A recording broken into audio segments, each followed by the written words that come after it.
Hello, hi friends. நேத்து நடந்த match பார்த்தீங்கன்னா, மும்பை விஸ் லக்னோங்க. லக்னோ டாஸ் வின் பண்ணி மும்பையை பேட் பண்ண சொன்னாங்க. மும்பை ஓப்பனிங் பேட்ஸ்மேன் ரோஹித் சர்மா, இஷான் கிஷான் நல்லா ஒரு தொடக்கத்த குடுப்பாங்கன்னு பார்த்தா, மும்பை இந்தியன்ஸுக்கு வந்து ரசிகர்களுக்கு வந்து ஏமாற்றத்த குடுத்துட்டாங்க. ரோஹித் சர்மா 4 ரன்னுக்கு அவுட் ஆக, அதன் பிறகு பார்த்தீங்கன்னா, இஷான் கிஷான் ஒரு பொறுப்புடன் ஆடி 32 ரன் வரைக்கும் அடிக்க முடிஞ்சாருங்க. ஸோ பார்த்தீங்கன்னா, அவரும் அவுட் ஆக, நெக்ஸ்ட் பேட்ஸ்மேன் சூரியகுமார் யாதவ் ஒரு அதிரடியான ஆட்டத்தை ஏற்படுத்துவார்ன்னு பார்த்தா, அவர் 10 ரன்னுக்கு அவுட் ஆக, ரசிகர்கள் ரொம்பவும் அப்செட் ஆயிட்டாங்க. சூரியகுமார் மேல தான் ஒரு நம்பிக்கை வச்சிருந்தாங்க. பின்னர் பார்த்தீங்கன்னா, திலக் வர்மா வந்திருந்தாரு. அவரும் நல்ல ஒரு பொறுப்பான ஆட்டத்தை ஏற்படுத்துவார்ன்னு பார்த்தா, 7 ரன்னுக்கு அவுட் ஆக, இதனால பார்த்தீங்கன்னா, மும்பை இந்தியன்ஸு பவர் பிளேக்குள்ளார 4 விக்கெட்ல இழந்துட்டாங்க. ஸோ பார்த்தீங்கன்னா, கேப்டனா இருந்து ஹர்திக் பாண்டியா நல்லா பொறுப்புடன் ஆடுவார்ன்னு பார்த்தா, அவர் வந்து 0க்கு அவுட் ஆயிட்டு போயிட்டாரு. இதிலேருந்து மும்பை ரசிகர்கள் ரொம்பவும் அப்செட் ஆயிட்டாங்க. ஏன்னா, மும்பை அணி வந்து வர வர ரொம்பவும் பேடாவே ஆடுறாங்க. எந்த பேட்ஸ்மேனுங்களுமே வந்து நிதானமான ஆட்டத்தை ஏற்படுத்த மாட்றாங்க.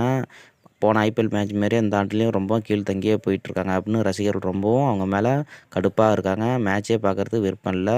இதனால பார்த்தீங்கன்னா, மும்பை இந்தியன்ஸ் 144 ரன் மட்டுமே அடிக்க முடிஞ்சதுங்க. இதற்கு முக்கிய காரணம் வந்து பார்த்தீங்கன்னா, நேஹல் வேதாரா அவர் வந்து பார்த்தீங்கன்னா, 46 ரன் அடிச்சிருந்தாரு. அதனோட பார்த்தீங்கன்னா, வேட் அவர் வந்து பார்த்தீங்கன்னா, 38 ரன் அடிச்சிருந்தாரு. ஸோ பார்த்தீங்கன்னா, இவங்களால தான் இந்த ஸ்கோர் வரைக்கும் கொண்டு வர முடிஞ்சது.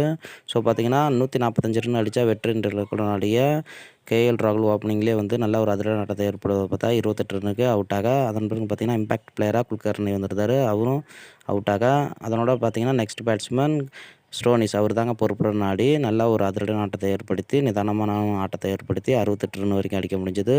அவரும் அவுட் ஆக, பின்னர் பார்த்தீங்கன்னா, குணால் பாண்டியா, நிக்கோலஸ் புரான் கடைசி வரைக்கும் நின்னு 6 விக்கெட் இழப்புக்கு 145 ரன் வெற்றி இலக்க நிர்ணயிச்சு ஆடி முடிச்சுட்டாங்க. இதற்கு முக்கிய காரணம் வெற்றிக்கு வந்து யாருன்னு பார்த்தீங்கன்னா, ஸ்டோனிஸ் தாங்க. அவரோட அதிரடியான ஆட்டம் தான், நல்லா நிதானமான ஆட்டம் தான் அரை சதத்தை பூர்த்தி செய்ததால வெற்றிக்கு வழிவகுத்தது அப்படின்னு வந்து ஒரு ஆளா இருந்து கெத்தா வின் பண்ணி குடுத்துருக்காரு அப்படின்னு வந்து கேப்டனே சொல்லியிருக்காருங்க.